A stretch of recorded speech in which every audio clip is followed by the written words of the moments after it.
Hello everyone, फिर से आप लोगों के सामने हाजिर हो गया हूँ एक क्राइम का खबर को लेकर। आज जिस क्राइम का खबर को सुनाने जा रहा हूँ, इस खबर के अनुसार, ये जो आर्टिकल छापी है, इस आर्टिकल के अनुसार एक व्यक्ति जो है 12 अक्टूबर को अपने भाई के साथ घर से जाता है। वो शादीशुदा इंसान होता है, अपने भाई के साथ घर से बाहर जाता है और कहीं के गए था, जो हम लोग थोड़ा राउंड मार के आते हैं, घूम के आते हैं। और वो दिन था 12 अक्टूबर, यानी दशहरा के दिन। दशहरा के दिन शाम के वक्त दोनों भाई घर से निकलते हैं और निकालने के बाद काफ़ी देर हो जाता है, यानी देर रात हो जाती है। तभी भी वो व्यक्ति घर लौट कर नहीं आ रहा था। तभी उसका पत्नी जो है, अब उसका पत्नी घर पर इंतज़ार कर रहा था पति का, लेकिन पति का कोई नामो निशान नहीं है।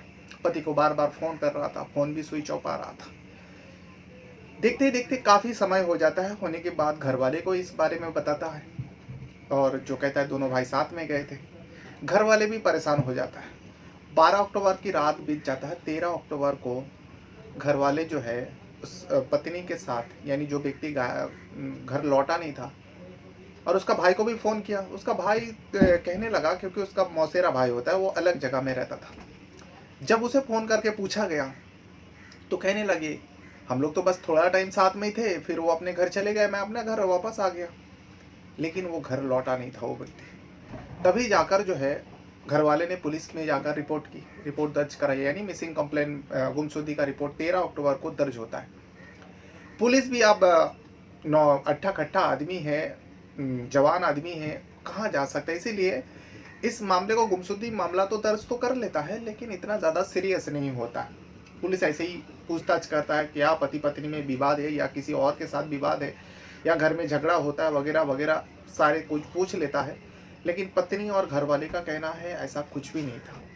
तो फिर वो व्यक्ति गायब कैसे हो सकता है। फिलहाल पुलिस मिसिंग कंप्लेन ले लेता है और उन लोगों को कहता है, आप लोग जाओ, हम लोग देखते हैं। 13 अक्टूबर भी बीत जाता है। 14 अक्टूबर उसी इलाका में, जिस इलाका में ये घटना हुआ था, उस इलाका में एक हलवाई अपने खेती बाड़ी में जाते, वो हलवाई है लेकिन अपना ज़मीन में जाते हैं सुबह के वक्त।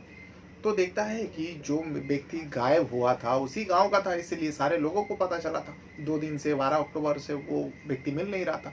लेकिन वो हलवाई की ज़मीन पर वो व्यक्ति जो है लहूलुहान पड़ा हुआ था, यानी उसका बॉडी पड़ी हुई थी, उसका मौत हो चुका था। और ये मौत जो है नेचुरल मौत नहीं था, यानी अननेचुरल था, उसको किसी ने मारा है, उसका मर्डर हुआ है।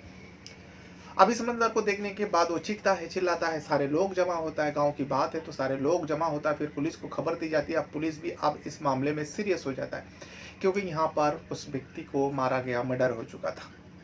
अब पुलिस का काम रहता है बॉडी को कब्जे में लेता है, लेने के बाद पोस्टमार्टम कराता है। और अब गहराई से पूछताछ हो रहा था। बाकी सीसीटीवी और जो भी टेक्निकल सहारा होता है, जैसे मोबाइल का सीडीआर निकालना, लोकेशन चेक करना वगैरह वगैरह, सब कुछ अब पुलिस इस मामले में तेजी से कर रहा था। लेकिन पुलिस के हाथ में कोई सबूत नहीं लगा था।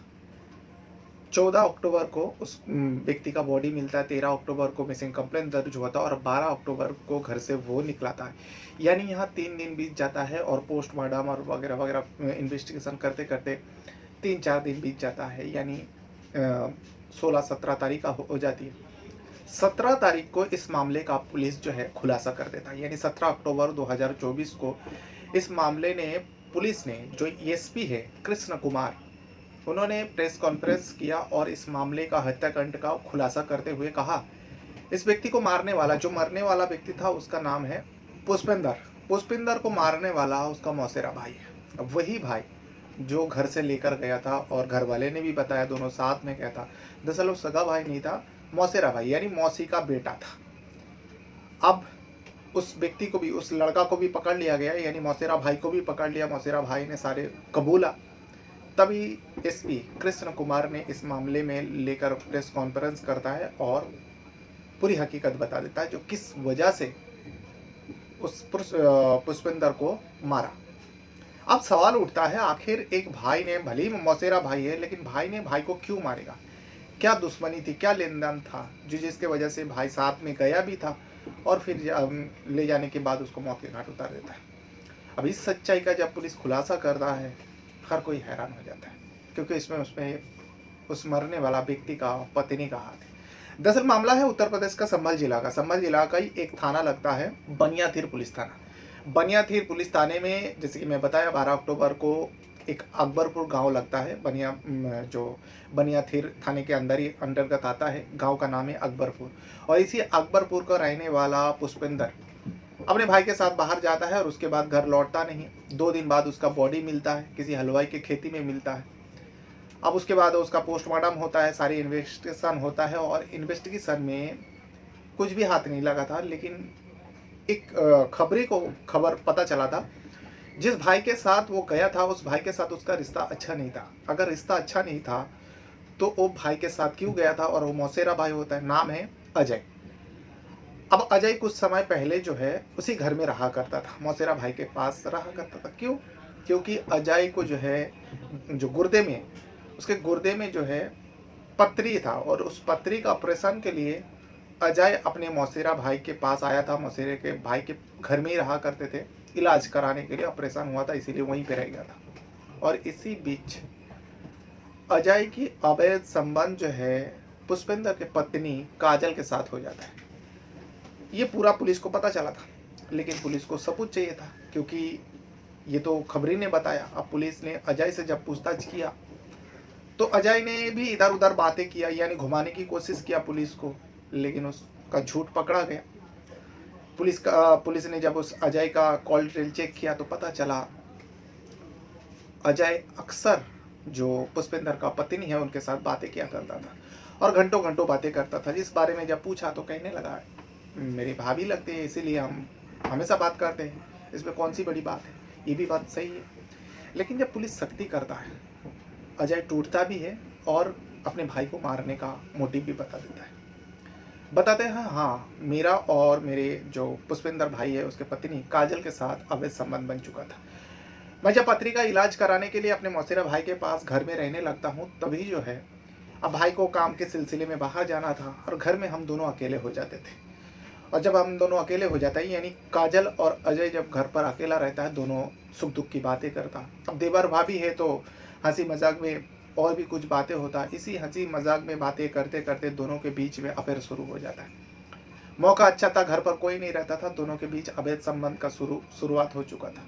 और ये अवैध संबंध धीरे धीरे इतना ज़्यादा परवान चढ़ा कि अब दोनों एक दूसरे के बिना रह ही नहीं पा रहा था। तभी जो है इसके खबर पुष्पेंद्र को लग जाता है, यानी काजल के पति को लग जाता है। तब जो है पति पुष्पेंद्र है, उसने अपने भाई को साफ साफ कह दिया, जो तू यहाँ से चला जा, तेरा भी इलाज भी सही हो गया, तेरा डॉक्टर ने भी बोल दिया अब तू जा सकता है, कोई बात नहीं। अजय क्या कर सकता है, भाई ने मना कर दिया, सीधा घर से जाने के लिए कह दिया, क्योंकि भाई को पता चल गया था। अजय तो चला जाता है, लेकिन अजय का हाल बहुत बुरा हो रहा था काजल के बिना। वो काजल के बिना रह ही नहीं पा रहा था और काजल का भी वही हाल थी, वो अजय के बिना नहीं रह पा रही थी।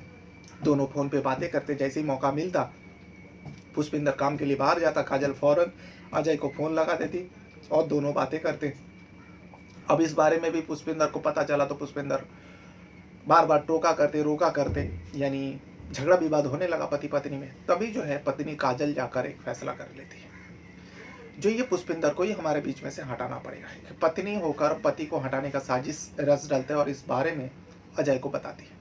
और अजय तो वही चाहता था, जब पत्नी पति को हटाना चाहता था, वो तो मौसेरा भाई है।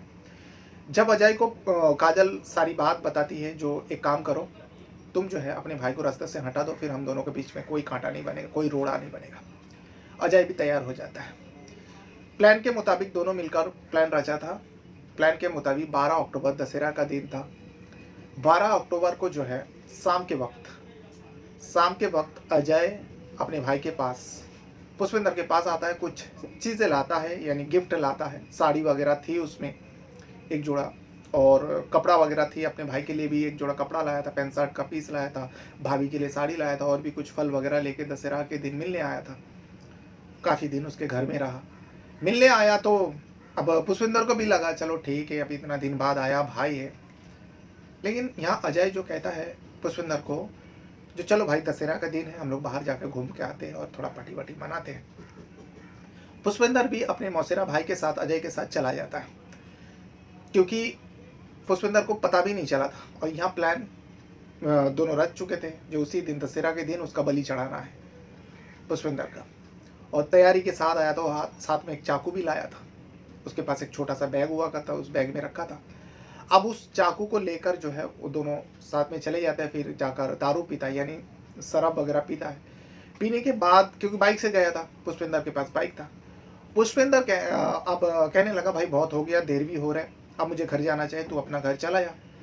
तो इसमें अजय और पुष्पिंदर दोनों मिलकर आम के बगीचा में जाता है। उनके पास कोई बियर वगैरह था, उसको भी ख़त्म कर देता है। तब जो है शराब के ऊपर शराब पीने की वजह से पुष्पिंदर को चढ़ जाती है, यानी नशा हो जाता है उसको। अब अजय को लगा अब इसका काम तमाम कर सकता है, ये फुल नशे में हो गया। तभी जो है अजय अपने उस प्लान के तहत जो चाकू लेकर गया था, उस चाकू से पुष्पिंदर के गले में चला देता है, यानी गला रेत देता है। मौके पर ही उसका मौत हो जाता है। ज़्यादा खून, गला काट चुका था और खून बहने की वजह से उसी जगह पे पुष्पिंदर की मौत हो जाता है। और यहाँ से अजय चला जाता है और अजय इस काम का पूरी जानकारी जो है काजल को दे देता है। काजल भी खुश, घर में रहकर वो मन ही मन में बहुत खुश हो रही थी, लेकिन लोगों को दिखाने के लिए, घर वाले को दिखाने के लिए, दिखावा करने के लिए, जो पति नहीं आ रहा, पति गायब हो गया, अब वो ढूंढने लगते प्लान के तहत। फिर दूसरा दिन 13 अक्टूबर को पुलिस में जाके मिसिंग कंप्लेंट दर्ज कराता है। लेकिन पूरा सच्चाई आने के बाद लोग तो हैरान हो जाता है, एक पत्नी होकर पति को इस तरीके से साजिश के तहत मौत के घाट उतारा। फिलहाल पुलिस ने दोनों को हिरासत में ले लिया, सच्चाई सामने आ गया, कोर्ट पेश किया। कोर्ट पेश करने के बाद अजय और काजल को कोर्ट ने जो है जेल भेज देता है। ये मामला जो, ये घटना जो है उत्तर प्रदेश का संभल जिला में है, और संभल जिला का ही एक पुलिस थाना लगता है, बनियाथीर पुलिस थाना। और इसी बनियाथीर पुलिस थाने के अंडर एक गांव लगता है, अकबरपुर गांव में एक घटना हुई थी और एक घटना सामने आया था। बहरहाल अपने साथ साथ अपना परिवार का भी बहुत ज़्यादा ख्याल रखिएगा, और इस वीडियो को देखने के लिए आपका बहुत बहुत धन्यवाद करता हूँ। Thank you very much.